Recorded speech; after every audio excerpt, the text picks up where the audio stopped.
Bro நம்ம மக்களுக்கு வந்து அப்படியே ஒரு மோட்டிவேஷன் லைன்ஸ் ஏதாவது சொல்ல முடியுங்களா? மக்களுக்கு சொல்றது ஒரு விஷயம். சோ இதே பசங்களா இது வந்து கேம்.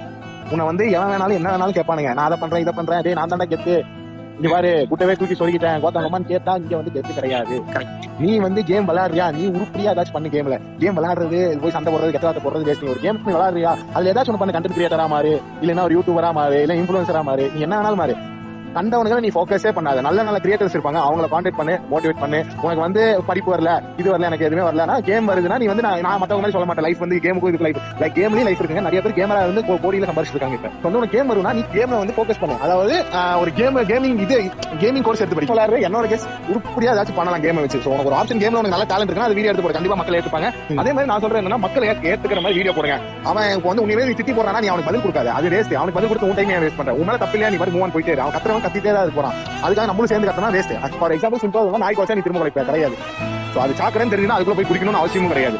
இதுதான் நான் சொல்றேன் தத்துவம். தெரிஞ்சுக்கோ புரிஞ்சுக்கோ, அவ்வளவுதான். பயங்கரமான மோட்டிவேஷன்.